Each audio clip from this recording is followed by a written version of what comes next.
Hello, and welcome to this week's installment of the Attached Playlist. Today, we're going to talk about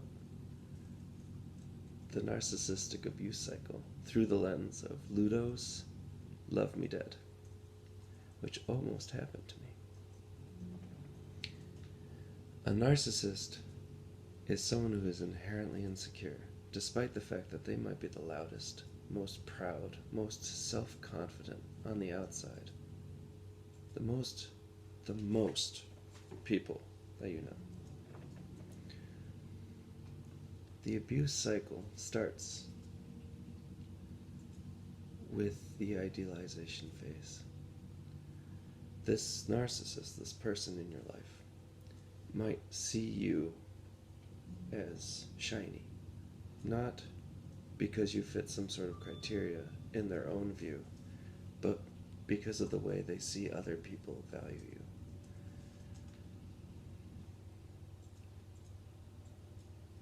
Then there's let's talk about the valuing phase for a little bit longer.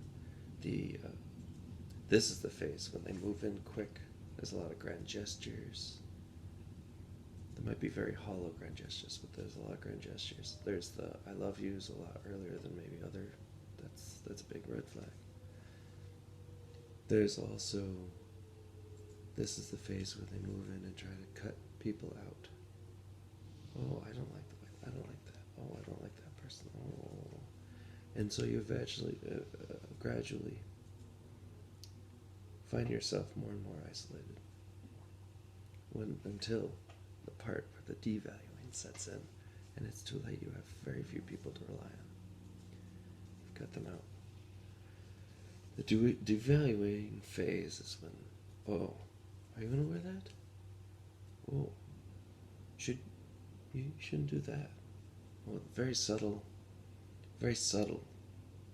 gradually breaking people down a little bit, breaking me down, breaking whatever. Very gradual, nitpicky sort of things that you think, oh, harmless, yeah, I'll change my shirt, no big deal. Until you're then discarded. And that's the big surprise. Unless that narcissist is so insecure that they can never quite discard, because the fear of loneliness is overwhelming the urge to discard. It's interesting how that can work sometimes. But anyway, this song that I mentioned, one of my favorites of all time.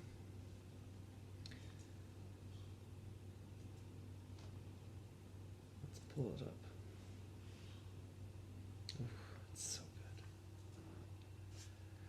good. Love me cancerously, like a salt sore soaked in the sea. High maintenance means you're a gluttonous queen, narcissistic and mean. Kill me romantically, fill my soul with vomit, then ask me for a piece of gum. When I hear that line, I immediately just see someone just opening someone's mouth up in a cartoonish way, where it's just the neck, the esophagus, and I just down the esophagus very directly. This song is so vivid in my mind.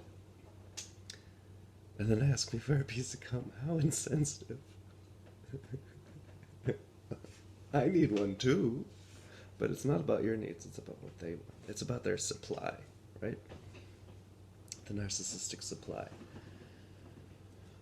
Oh, there's at least two kinds of narcissists too. There's the covert and the overt. I was in conversations with a overt narcissist, and that got really interesting. The reason I thought, well, at least this person knows they're a narcissist and they're willing to label themselves. At least I know the animal I'm dealing with. I thought, well, how bad could it be? It didn't get very far at all. This person openly acknowledged having a fetish for, and when I kind of discussed my ideas, the projection of I have a fetish. Oh, now you have a fetish? I'm out. so it didn't last very long. But I thought, at least I know what I'm dealing with. Someone who is overt, it's less cloak and dagger, it's more in your face. It's more in my face. I like to own my sentences. It's more in my face. It's more something that is very direct, and maybe I can contend with it. But the covert narcissist, this is someone that is not overt, doesn't even necessarily know that they are, but they are. They're just running those programs. They get sick a lot. So when they're sick, you have to give them the supply. You have to pay a lot of attention to them. Oh, I have to get you a water. I have to get you soup. I have to get you, because who doesn't like to be cared for when they're sick? But this is an extreme. This is, I need it. I need it. I need it. I need it. Man flu. It's not necessarily inherently narcissistic, but it's that condition of, oh, I'm such a baby, I need to be cared for. That is a really good example. But then the tables turn when I'm sick. Oh, I'm an inconvenience, or oh, you're just pretending. So, double standards. Anyway. She moves through moonbeams slowly. She knows just how to hold me. And when her edges soften, her body is my coffin. So the edge is softening, that's the, if it's a cycle. Because sometimes the discard phase doesn't happen. The revaluing, the idealization phase happens again before the devaluing again. There's a tug of war that goes on. Something bad happens that reflects poorly on you, would then reflect, the narcissist would then withdraw a little bit. But something good happens where you're suddenly hot shit, and then they get close again. There's that tug of war, that constant, like, ooh, I'm not quite going to discard, because, ooh, now everyone's paying attention to my man again. Ooh, I gotta get close again. There's that tug of war that goes on. So the edge of softening would be, oh, this person is now revaluing me.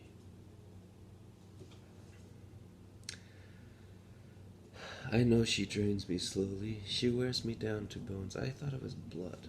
Bones and blood. Must be the sign on my head. Stamp on my forehead says, love me dead. You're the faith healer on TV. You're an office park without any trees. Corporate and cold.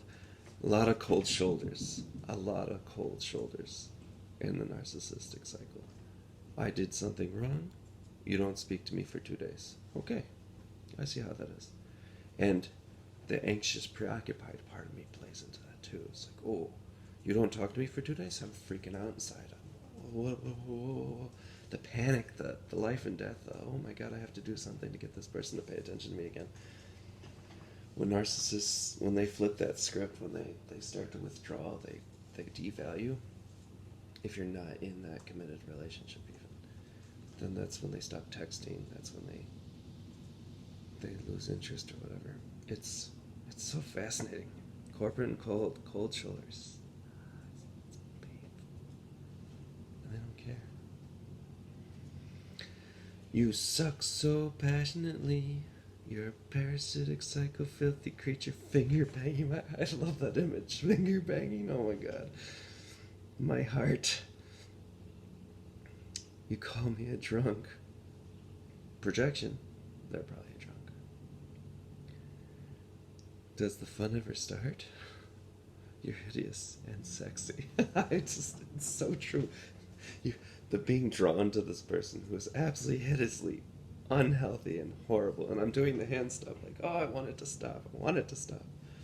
I thought I was going to have to die to get out of this. That's one of the reasons that the song, I fell in love with it long before I knew what I was in. I love the song.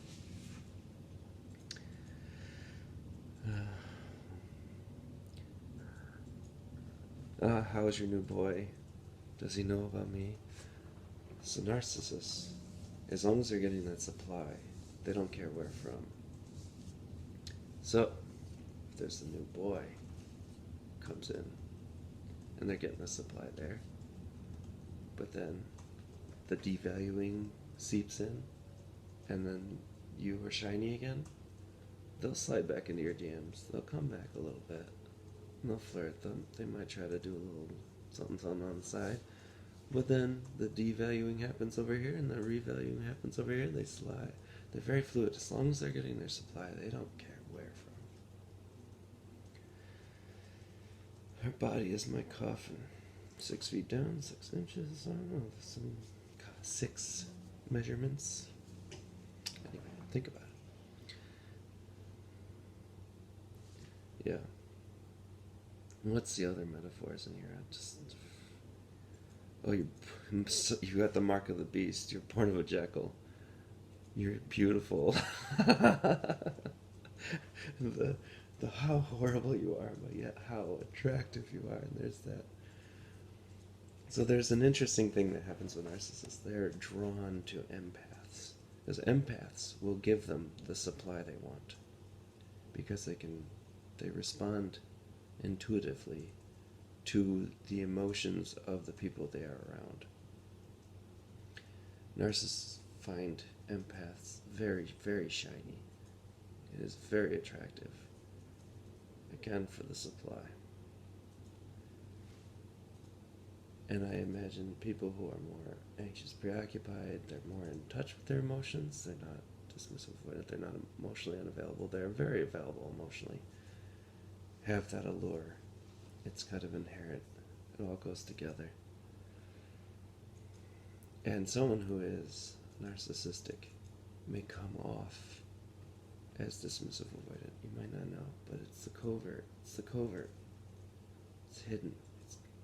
It's not overt. It's not in your face. It's not in my face. I didn't identify right away. I don't know. I just love the song. The music video is a lot of fun too. I think it was filmed by high school students or something. Very low budget, but very effective. They're in prom suits and ties and dresses and stuff. Bitter and dumb, you're my sugar plum. Give me a thumbs up, subscribe, leave some comments below. Tell me about your narcissist in your life. I look forward to hearing from you. See you next week.